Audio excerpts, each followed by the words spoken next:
Hey guys, I'm Randy. And I'm Daniel. We're two lifelong friends and musicians, and when we're not playing gigs, we like to talk games. And this week on the Game and Gig podcast, we are talking about our first impressions from Pokémon Legends Arceus.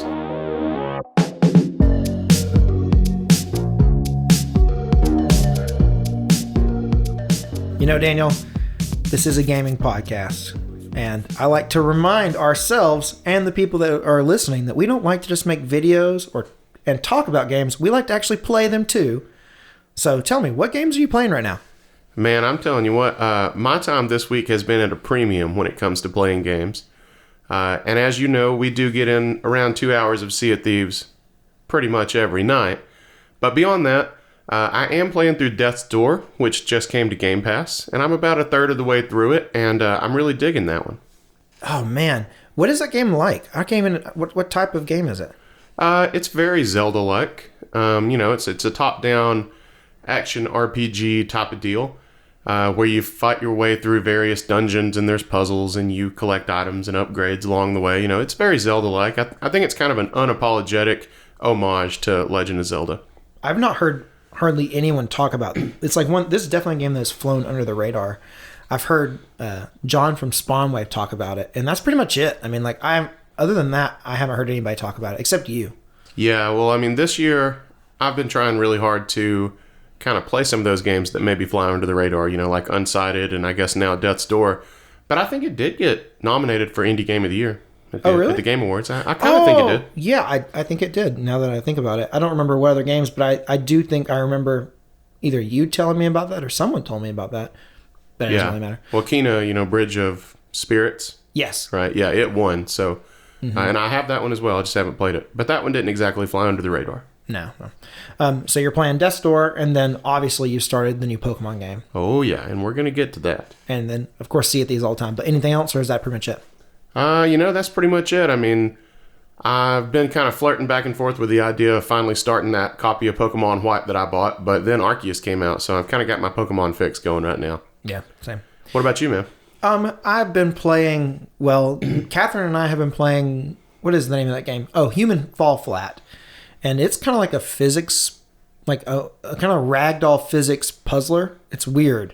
So it's a puzzle game where you have to kind of get from one point to another on the course, but you're these crazy kind of blob people, and the physics is all wonky and crazy. So it's really difficult to get even just anywhere to begin with. It's hard to walk around in a straight line, much less complete these kind of crazy tasks that you have to do, because you have to swing around, climb up stuff, and at first I wasn't really sure if I was going to like it, but the more we've played it, the more we've kind of, one, gotten better at it, but two, we just have enjoyed it more. I mean, it's really fun. The puzzles are really clever, and I think any puzzle game has to have really good puzzles to keep you hooked, and this one certainly does. So we've been playing that.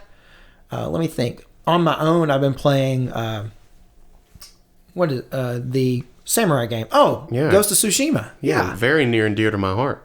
Man, yeah, that one's really fun. I've enjoyed playing that one. I think I've mentioned this to you. All right, I know I've mentioned this to you. Mm-hmm. How similar it is to Assassin's Creed Valhalla that I played last year, and it's just crazy how similar the game is. But at the same time, it's obviously got way more polish, and you can tell that the devs put a lot more love into this one than the kind of cookie cutter Assassin's Creed games. Yeah, and it's funny when you mentioned that. My initial response was anger, but you have a great point. I probably played 15 or so hours of Valhalla before I stopped, and I stopped because I just felt like I'd played it before. Like I've played so many of the old Assassin's Creed games, and it just felt exactly the same, even though it had been years since I played one. I was kind of disappointed with how little it had really changed in the way it felt. And I understand the formula is cool, and it's worked for him. But I loved Ghost of Tsushima, and I never once thought about Assassin's Creed when I was playing through it. So that kind of blindsided me. But, I mean, you definitely have a point. Oh, yeah, man. It's so similar in a lot of ways, but it just shows that, that is a formula that works, and other developers have been able to take that formula and kind of, I think, elevate it, because I think that Ghost of Tsushima is a more interesting story, and the environments are beautiful. And although it does have a very similar kind of gameplay loop as Assassin's Creed, it's its own thing, you know? Mm-hmm. But it's very similar. So I've been playing that, and then let me think, what else? I have been playing, obviously, Pokemon, and then I finished a game this week. What game did I finish, though? You finished Bully. Oh, I finished Bully. I made a review on it. That's right. Mm-hmm. Yeah, so I finished playing Bully. That was really fun. That's one that I hadn't played before. And I think you had played it, though. Yeah, I played it way back in the day, and I enjoyed it. I thought it was cool. Yeah, man, it was lots of fun. I mean, if you like those old school Rockstar games, and I love those things, so this was like coming home for me. Yeah, I think it might be a game that I rented a couple times back in the day. Like, I never owned it, so I probably never finished it, but I liked it. Yeah, it was lots of fun.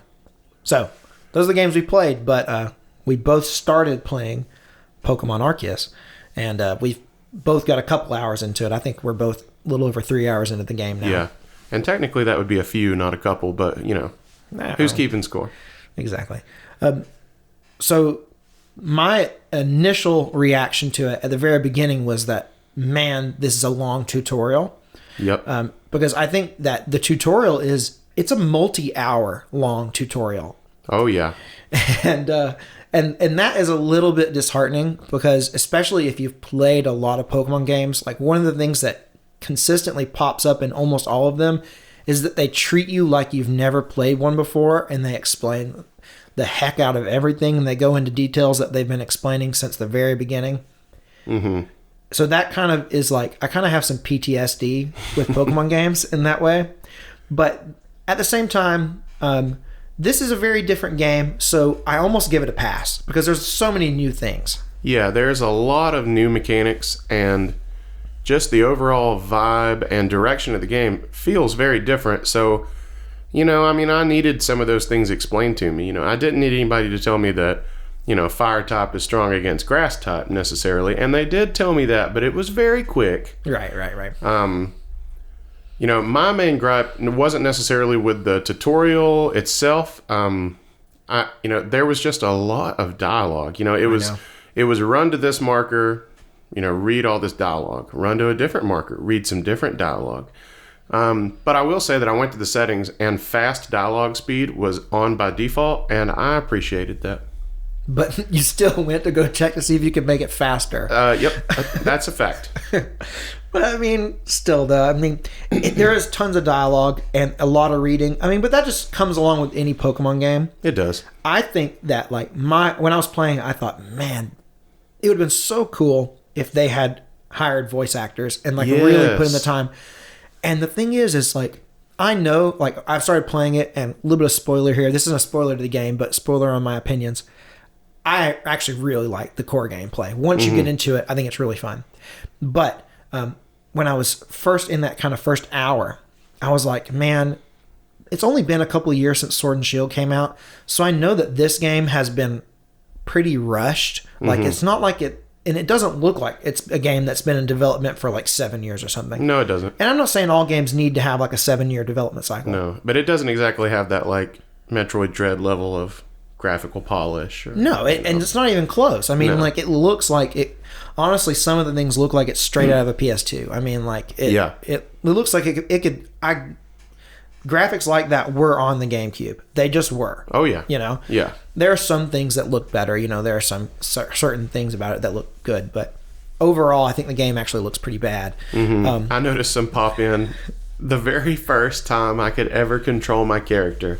I ran forward towards the first of many markers that I was going to run towards in that first hour. And at about 4 or 5 steps into my grand adventure, I noticed several trees in the distance pop in. And I was like, okay. Okay. So this is what I'm dealing with here. Yeah, go ahead and rip the Band-Aid off, Pokemon. Okay. So, and I thought, like, you know, if they put a couple more years into this game and they really made it look graphically fantastic, and they, you know, hired some voice actors and really like sold it, I was like, man, this could be a so much better experience.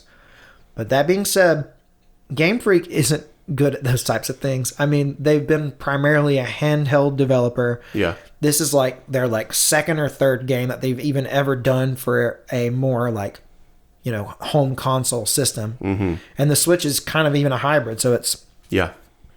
anyways, I kind of am digressing here, but what I'm trying to say is that graphics are not what they're going for. What they are going for is the gameplay loop. And that is something that Game Freak is really good at doing. Is like getting the gameplay loop down. Oh, yeah. I mean, you said this earlier, but I will also just double down on, like, once you get into the actual gameplay, I freaking love it. Yeah. Like, there's so many things that I feel like are such massive improvements over the tried and true Pokemon formula, but not necessarily like a black and white departure, I just absolutely love it. Like, we've played a similar amount of time, but it's funny because you're further into the story and I'm further into, like, the research side of it, because I just love running around the areas and just slinging Pokeballs like a madman.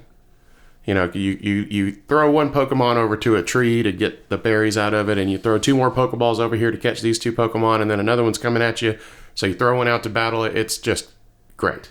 Oh, yeah, it's super fun, and I love how fast-paced it is, and how, it kind of really speaks to me in my ADHD, like, I could do one thing while I'm doing another and, like, keep going, and nothing, like, tries to hold my attention for too long. No. The battles are not necessarily faster than Pokemon battles have been in the past, but what they are is they're quick to get into and they're quick to get out of, but the battle portion itself is still the same. But I don't really think it needed to be changed that much. No, and you're right. You don't hear right. And then like 5 seconds of that before you ever get to even make your first move. You don't hear that anymore. It's just you just go straight into it. You're just in the battle. And like, I even found out, how, like, if you don't necessarily want to battle every Pokemon that you find yourself in a battle with. No. But if you find yourself in a fight with one, you can click run away, or you can just run away. Oh, I haven't tried that. I just ran away. You can just run? Yeah, and without pressing run? Yeah. I didn't think about doing that, but I guess you totally can. Because you can control your character. You can like run around the battle, as it's happening, and like change your perspective, and so you can just run away. So I did it twice. The first time I just left and it all worked out. Right. The second time I just left and I had a Geodude out, and Geodude's pretty slow, and I wonder if this is why, but he did take damage. But then eventually I did get away, and I'm pretty sure he just came back in his Pokeball. Wow, that's weird. Yeah. I got to try that when I go back. Yeah. I just press the run button. So that, that's worth some further experimentation, but that's awesome. Yeah, it's so cool that it's so fast paced, and it's kind of getting you in the action. But what I love about it, I think that my favorite thing about it is just how, and I think you mentioned this earlier before when we were talking about this before the podcast, but you can just run around and just chunk Pokeballs at Pokemon and just keep going. Like, don't even worry about if you catch them or not. If you catch it, cool, and if you don't, whatever. You can be throwing Pokemon at rocks to get them to gather stuff, and other ones at other things for you to gather stuff, and you just keep going, and it's so fast paced. Yeah. And it's so satisfying to be constantly getting these, like, oh, I got this, and then I obtained this, and now I got this Pokemon, and, Yeah. it just keeps feeding you. The throwing mechanic feels good. Yeah, it feels pretty good. Yeah. And the kind of endorphin rush that you get from constantly getting new things it's very catered towards, I think, culture today. And I mean, I kind of hate that about culture, but at the same time, Get off your soapbox, old man Dobson. at the same time, though, it just works. And like, I know that I'm just as bad as everybody else, and my attention span is shorter than ever. So like, having a game that like constantly is giving me, rewards or giving me things to kind of feel like I'm progressing in the game, it feels really good. Yeah, I completely agree. I mean, we're talking the tic-tac generation here. We're talking like 1 minute max attention spans, and that's what we're conditioned for. And you're right, Arceus plays into that. Oh yeah, absolutely. But it's fun. I mean, it works, and it's something that I've been wanting Pokemon to do in terms of like this new, like, I've just been wanting Pokemon to do something different. Yes. And we got it. Yeah, it's definitely different. And it has enough of the old stuff to make it feel like it's still a Pokemon game. Kind of like, I think they've been struggling with trying to transition those people who are like, Pokemon is a turn-based game and it's the same and it's been the same the whole time and you shouldn't change it. Like, Sword and Shield was kind of like very much a tiny little half step. Oh, yeah. The wild area was a total half measure. Yeah. And I feel like this is their first kind of full step away into something different. And I'm really glad that it's finally happening. And yeah, they're still keeping some of that old, but I think that's fine. I think this is about the best we can expect to get from Game Freak right now in terms of shaking up the Pokemon franchise. Yeah, so one thing I want to touch on real quick. You played the new Pokemon Snap. I didn't. Mm-hmm. How did the graphics compare? Oh, Snap looked way better. That's what I thought. Way better. But it wasn't developed by Game Freak. Right. Snap was developed by, I don't remember who, but it was a third party. They hired it out, and it looked really good. Mm-hmm. Yeah. That would have been nice to have that level of polish and on they Arceus. totally could have, but like Game Freak, I honestly don't like the art style that Pokemon has gone in, like the 3D Pokemons have gone. I don't like, since the 3DS on, I don't really like the way Pokemon looks. Mm-hmm. Even the DS games, I don't really like the way they look too much. They're okay, but the more modern Pokemon games, I don't like the art style. Yeah, I'm not crazy about it myself, and some of the choices just character designs honestly are just crazy. Like, yeah, I mean that's kind of, it's always been that way, and it's Japanese, so I mean, I expect when I'm playing a Japanese game, which is a lot of games because I'm a big Nintendo fan. Yeah. I expect a little bit of craziness in terms of design, so that doesn't bother me too much. Why does the professor have that hat on? I don't know. Like Professor Oak looked like a respectable member of the scientific community. Right. This guy looks like he just walked out of an elementary school and put on a lab coat and called himself a Pokemon researcher. Yeah, I don't know. He's got. It reminds me of Catherine and I watch these videos of this lady who is a dog and cat groomer on YouTube, and one thing she does to keep them calm is she'll put them in this thing on their head that's like a kind of like a tube sock, but it's and she calls it the happy hoodie because it keeps them calm. It looks like he's wearing a happy hoodie. He's wearing a happy hoodie. Yeah. Maybe he is a jolly fella.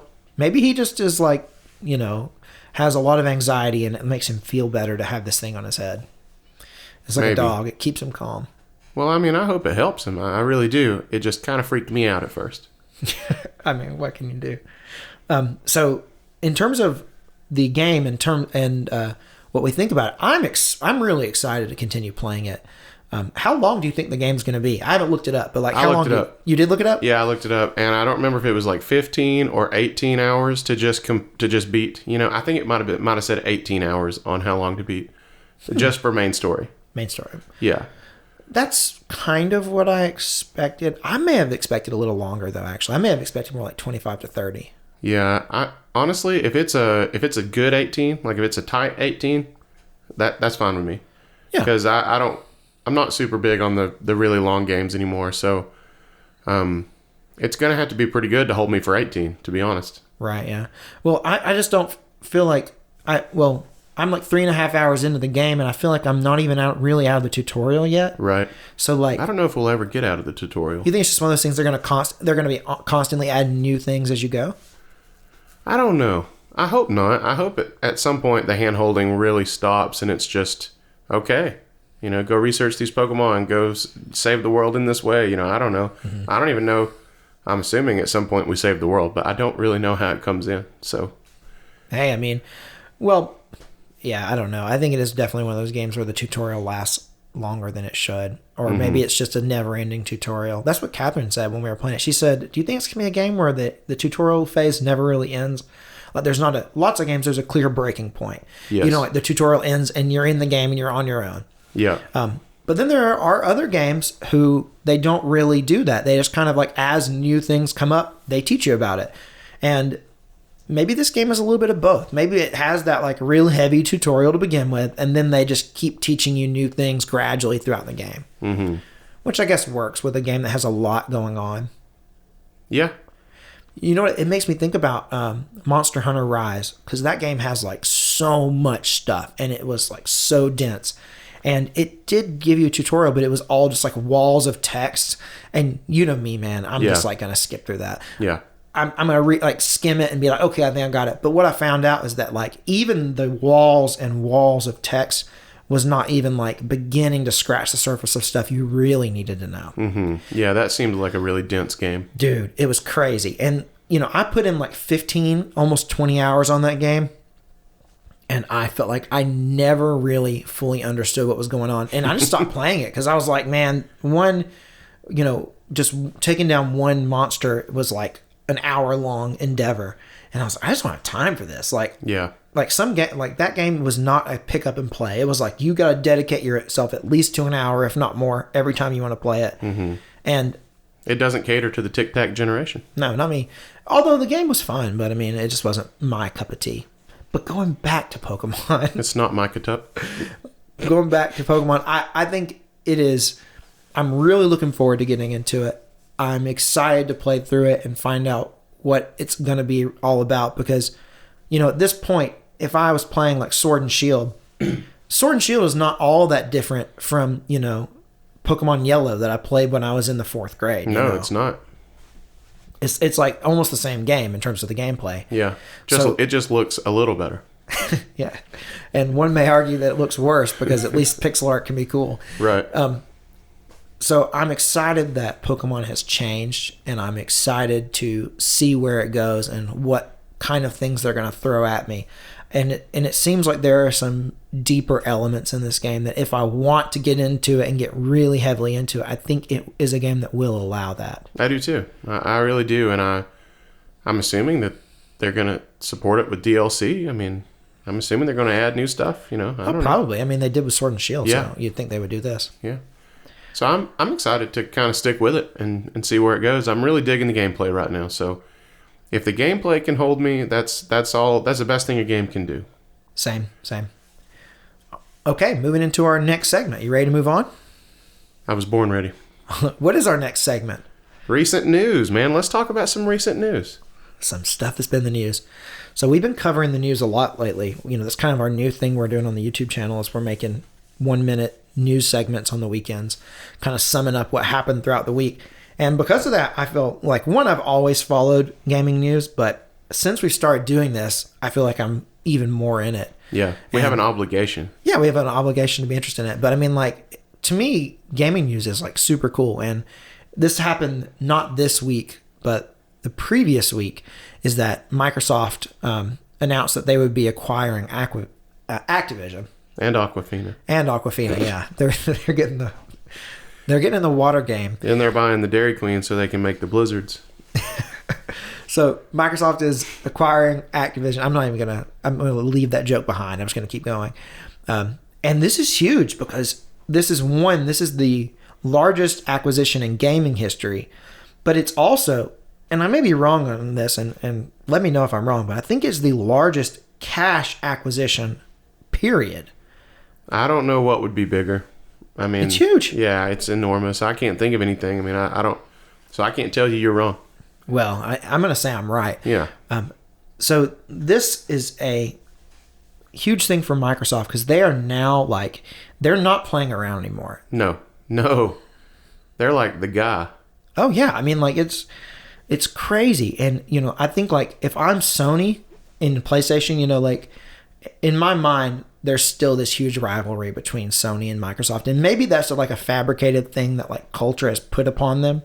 But I feel like, they are the two main like, gaming console manufacturers besides Nintendo. But Nintendo just does their own thing and they don't even try to get involved. Yeah, they don't really play with the rest of the party. But it seems like PlayStation and Xbox are fighting for the same people. They're fighting for the money, say, which one are you going to buy? Which console are you going to buy? What games are you going to buy?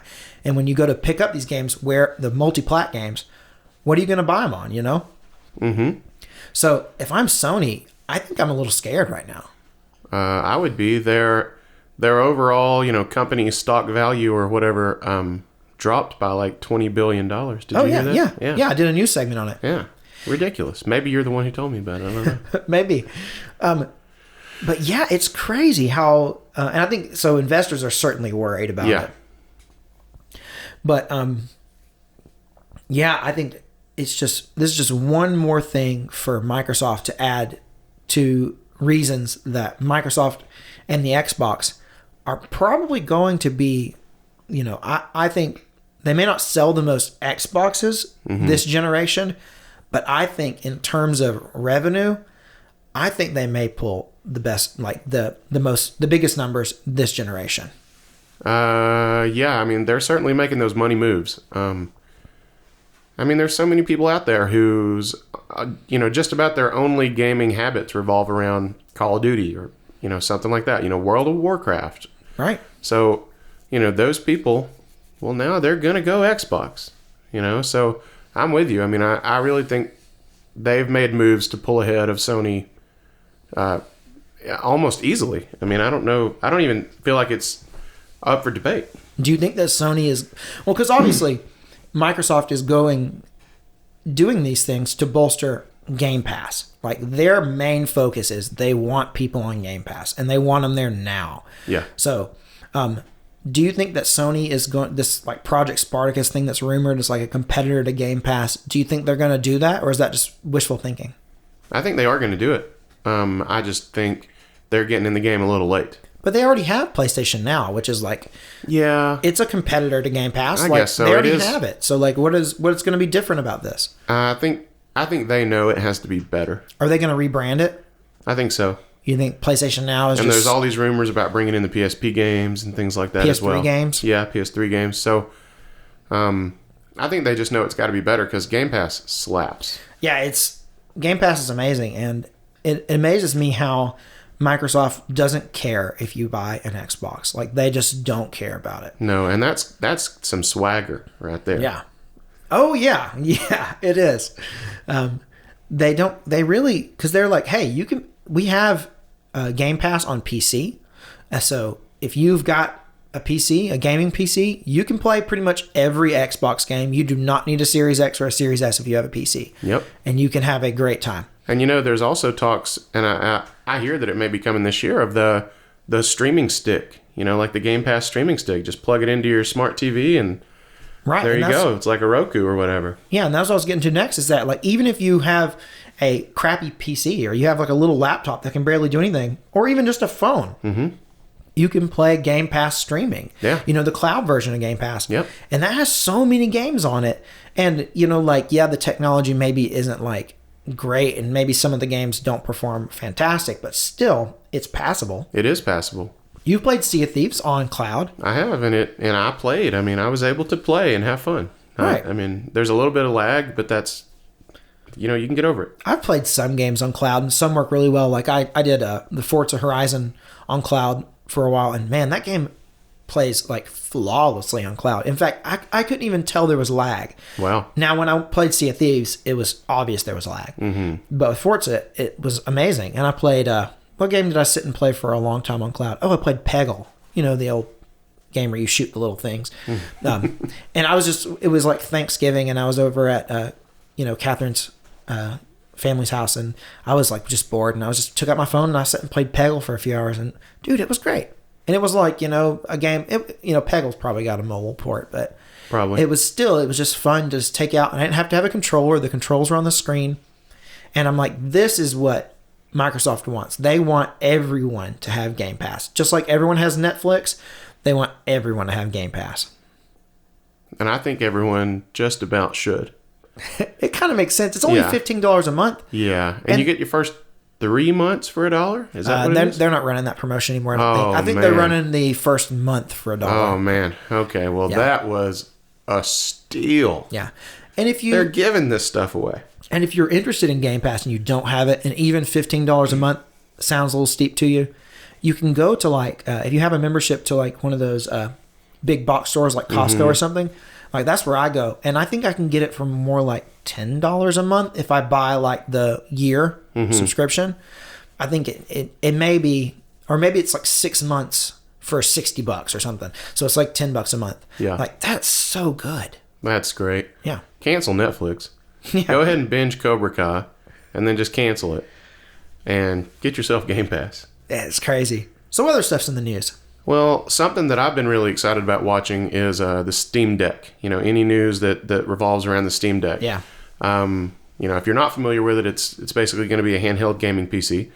And it's going to be able to play just about everything on Steam's library. I mean, they've been testing the Steam catalog, for compatibility. And so far, the only few games I've heard that came back uncompatible were, or incompatible, I don't know, were VR games, which makes a little bit more sense. Yeah. And then for some reason, like a Persona Strikers game.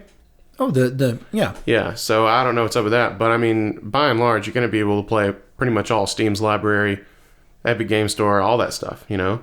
So anyway, they're going to start shipping in late February.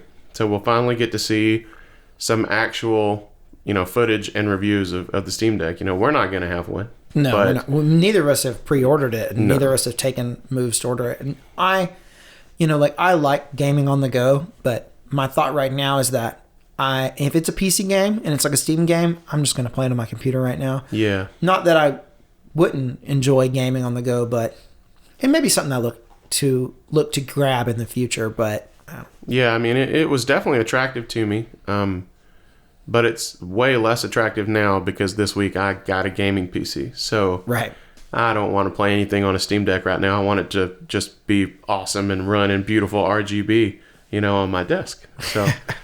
Speaking of news, I know this is not gaming news, but it's news to us. You got a gaming PC. Man, I'm telling you what, that thing is a hoss. Yeah. So you bought a pre-built. Yeah. Which I think right now kind of makes the most sense because, one, just getting the parts is crazy right now. Like the graphics card you got, which was the 3070, it's super hard to find that in store by itself for not double the price, you know? Or I'm saying you could buy it, but you have to buy it from some scalper, you know? Yeah.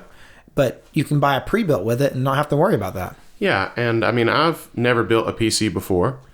And, you know, looking inside the case on this thing, just the cable management and all that. Like, I can't imagine what a nightmare I would have been putting myself through to try to do that for the first time.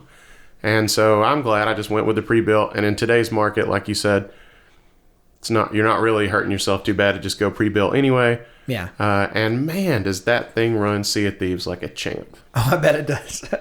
So right now, that's pretty much, I mean, you've only had it for a couple days. Yeah. So you really haven't got to kind of put it through its paces beyond Sea of Thieves. No, but it's way better for streaming. I mean, I was streaming off my MacBook Air. Mm-hmm. So, you know, it would stream 720, 60, mostly pretty good. You know, like we didn't run into too many problems once I got it ironed out. But this thing streams 1080, 60, and never even blinks. Right. Can you stream 4K with it? Have you tried, or will it offer that, or is it something?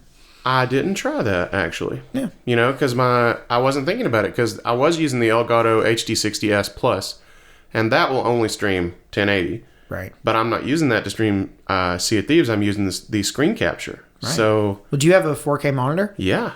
So I might be able to stream in 4K. You might. My goodness. I don't know how it'd work, but I mean, you got a really powerful PC now, so yeah. Certainly you'd be able to make it work.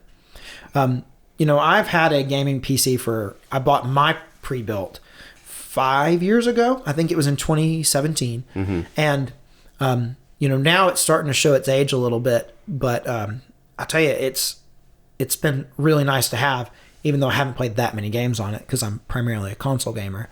But it's been something that just having that option to be able to play these games on PC, should a game come along that is only there.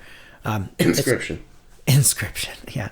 It's awesome to have. It's so cool. And I'm glad you got one because now we can kind of take on this new era of PC gaming and with our channel, you know. Right. We can play anything. We can play anything. I mean, yeah. We've got it all now. You got it. If you're going to have it all, you got to have it all. You can't have this one big glaring, you know, omission from your gaming. That's right.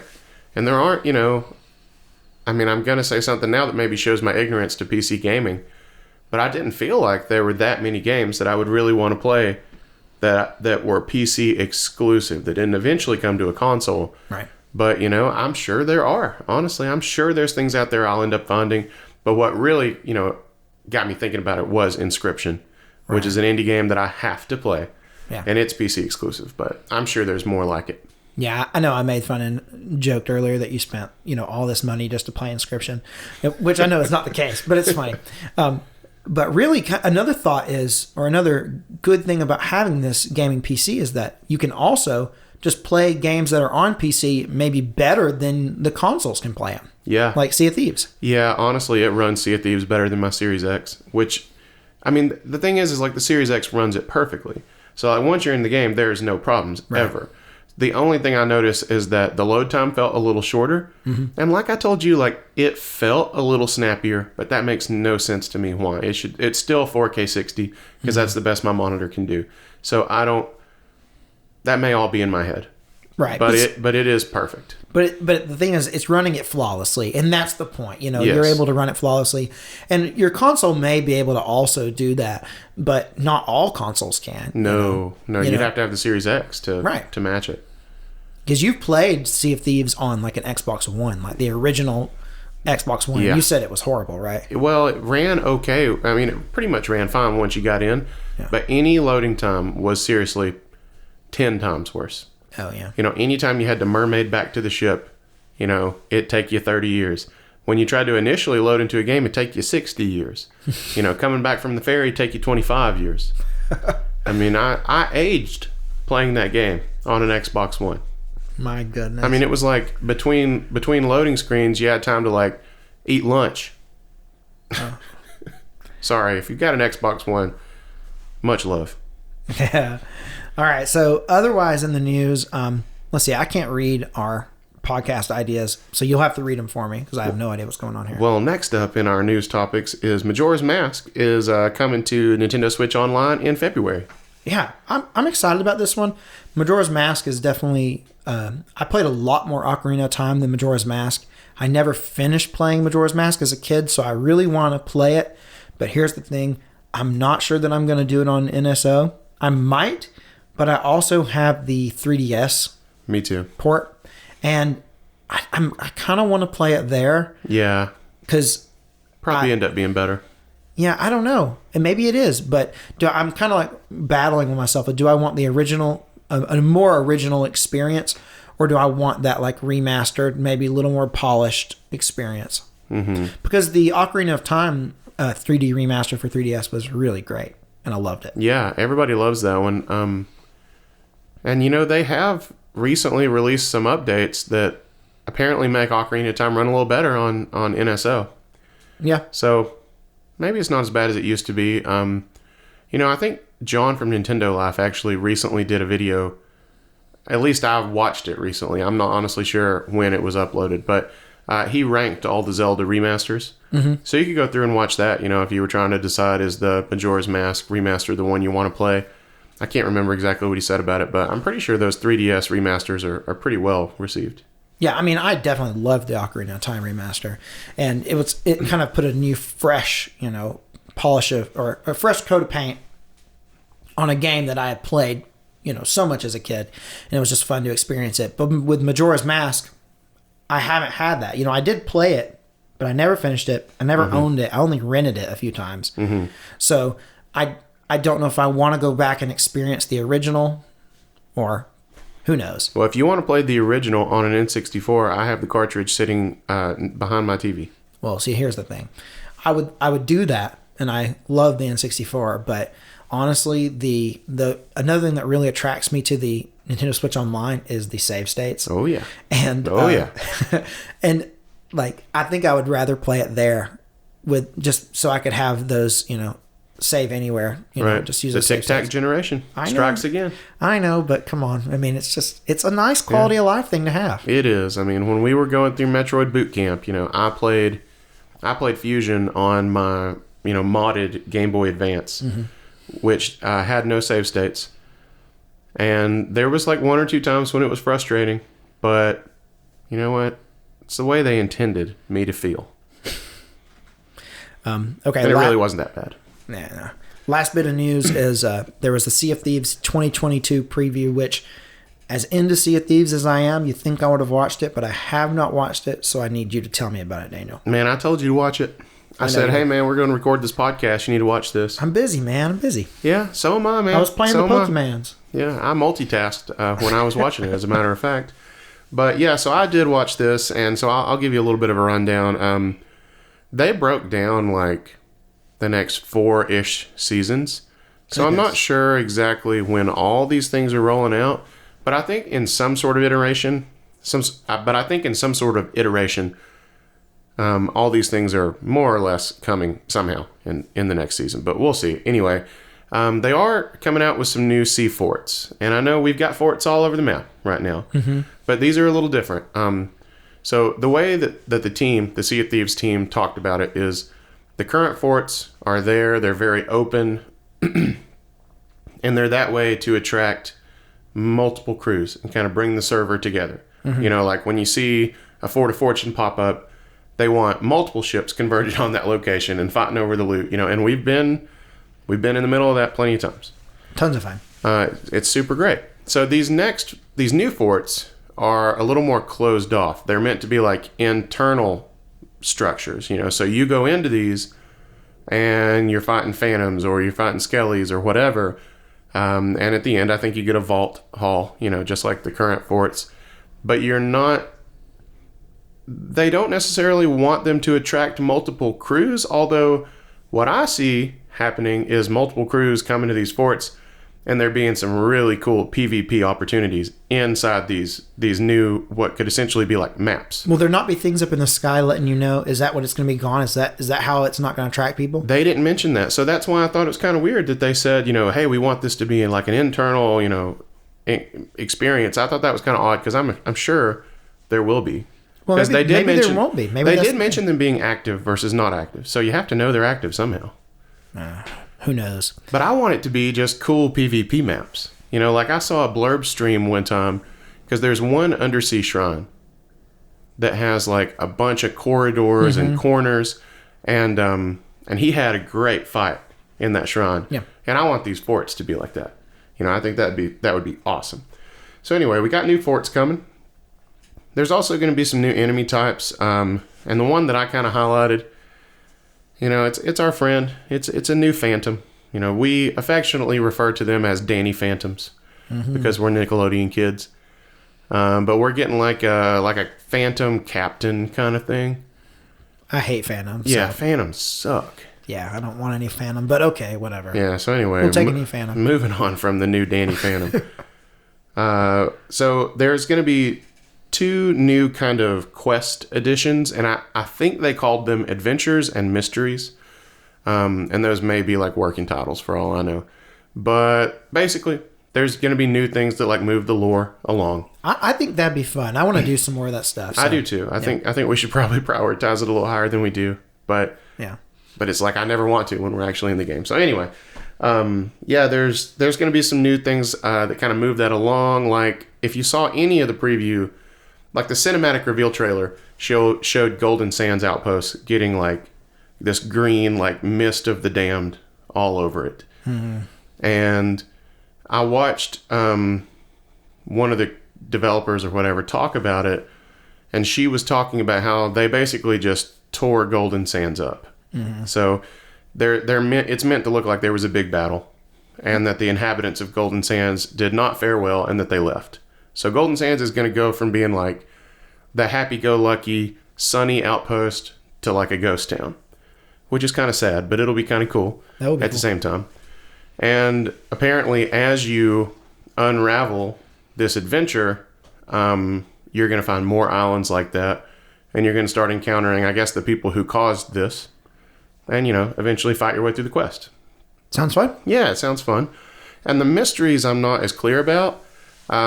They said they were inspired by, like, whodunits and murder mysteries and things like that. And they even said that they want to be able to, like, drop clues, and then people have to, like, talk about the clues on Discord or whatever, and then come into the game and apply what they talked about. Like, they really want it to be, like, a community-wide effort, I think, to solve these mysteries.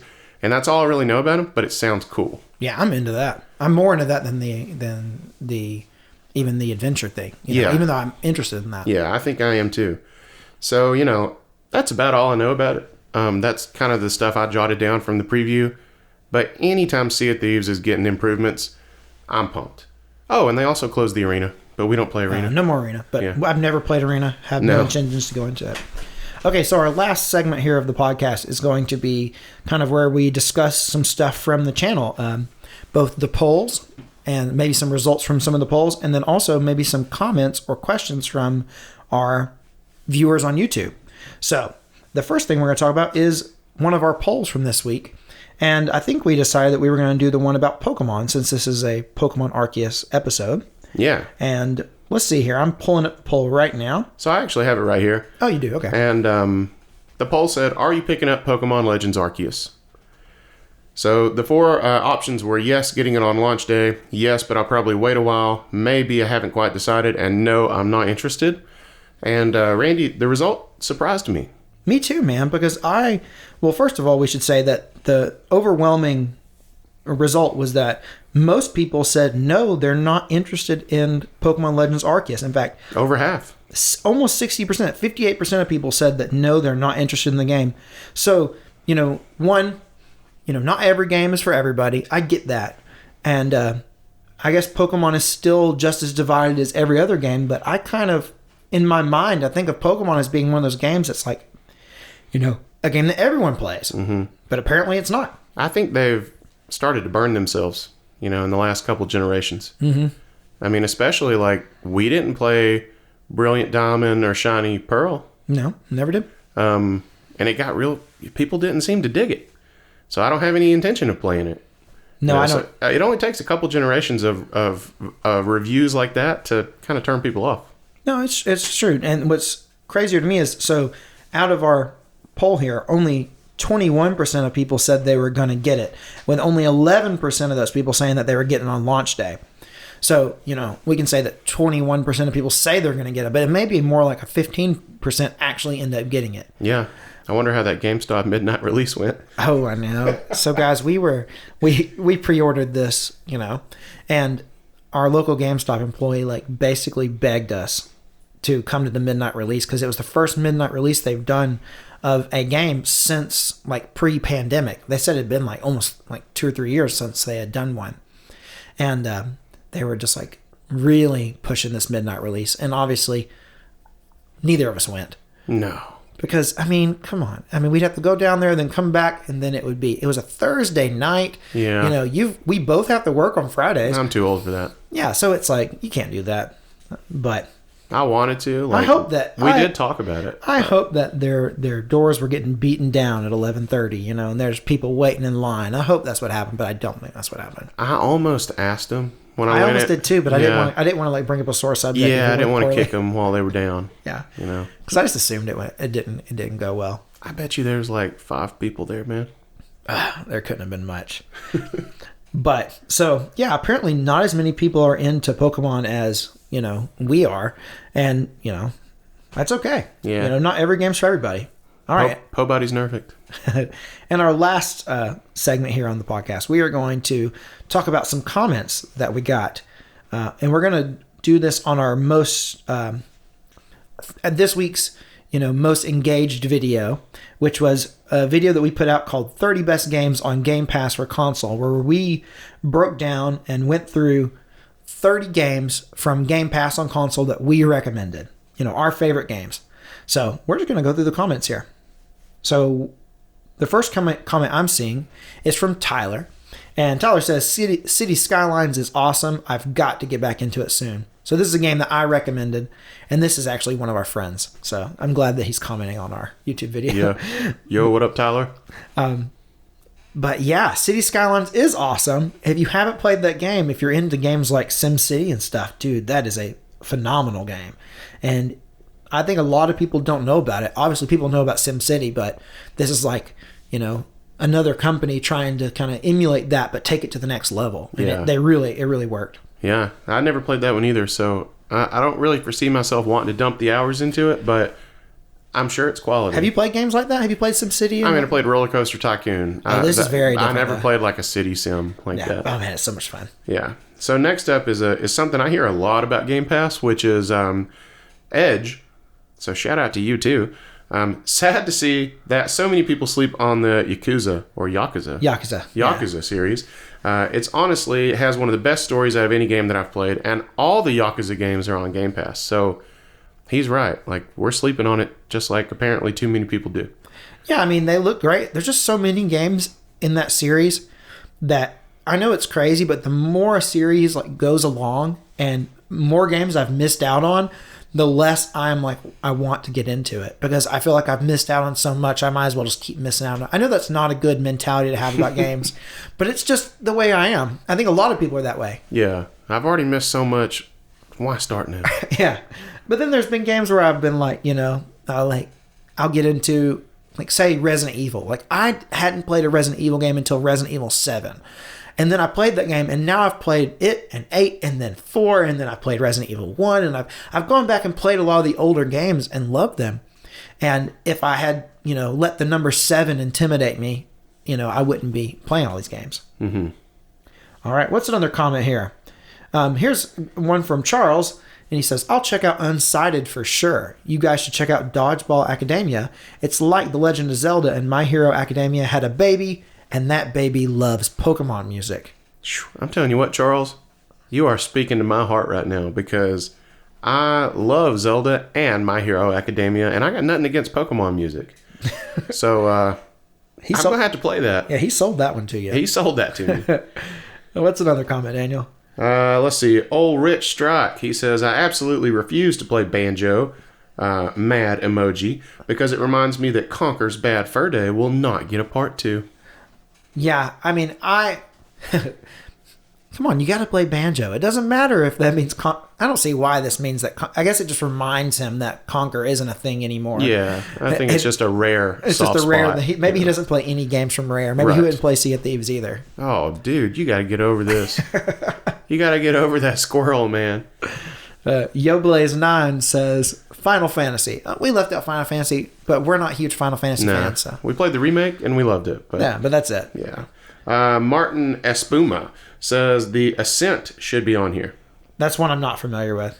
Yeah, he goes on to say that the graphics are amazing. It gives that cyberpunk world and storytelling that's good. The gameplay is challenging at times. It's a Hades-like shooting game. Very, very underrated. All you have to do is say Hades, and I'm interested. I've heard of the game, but I can't imagine what it looks like. I don't know anything about it. I don't know anything about the Ascent. Let me know, guys, if I'm missing out on this one. LaMonk says Hitman Trilogy. Now, Hitman looks interesting to me. I did pick up Hitman 3 recently for PlayStation 4 because it comes with a VR version of the game, and I love VR, so I want to play through Hitman 3 in VR. That's about where my interest ends, though. Yeah, I've never played Hitman. It never really looked like a game for me. But I mean, if you dig it, hey, go play it on Game Pass. Yeah.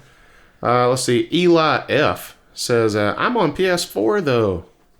Oh, so sad. Oh. If you're on PS4, you're no Game Pass, but you can get Game Pass on your phone. Yeah, and you can play PlayStation Now.